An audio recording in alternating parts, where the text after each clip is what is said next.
early this morning, Mary and me and some of the other women, we were heading out to the tomb.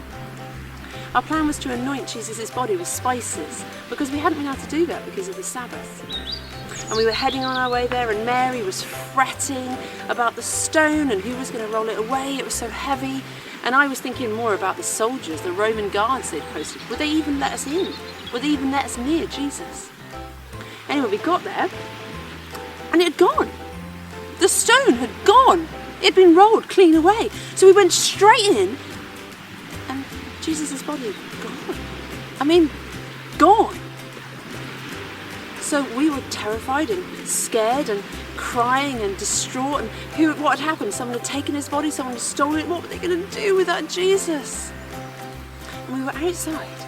And then suddenly, there was this blinding light. It was dazzling. And there were these two guys in white. I mean, they were so bright.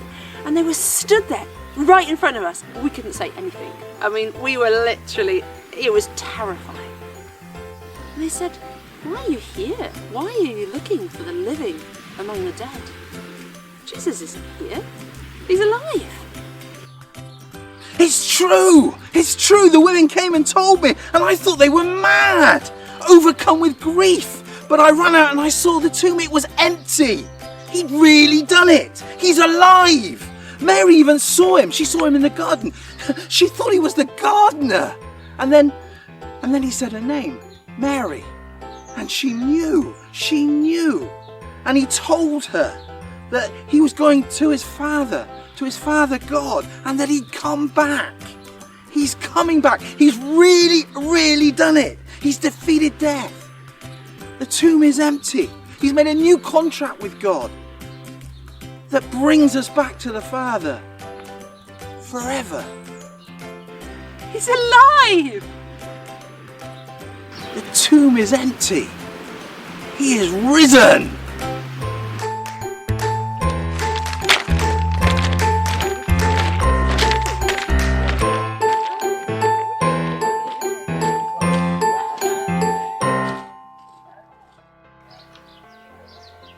One of the things I've missed about lockdown and things like that is going to the cinema. I used to go to the cinema a lot. I used to go to the cinema with friends and family, with Keith, a particular friend, and yeah, I really enjoy the cinema.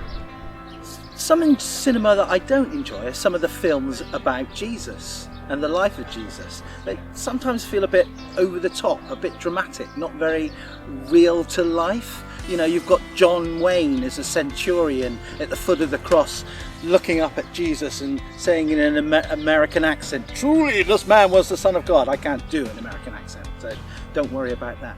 But a film I do love is the Jesus of Nazareth series. Now again, it's not perfect, it's not right. You've got a blue-eyed Robert Powell playing Jesus, and that's not correct. But there's something about that film which really draws me in. A person within that film as well is a guy called Ian Holmes, the actor Ian Holmes. He plays one of the Pharisees who basically gets Judas to betray Jesus and things like that. And then there's this scene after the crucifixion, and it's a scene where Ian Holmes has heard that the tomb is now empty, and he arrives at the tomb. He sees the stone has been rolled away. He sees the guards are no longer there, and he pokes his head in the tomb and he looks at the place where Jesus' dead body was. And he says, when he sees it's not there, he says, "And now it begins.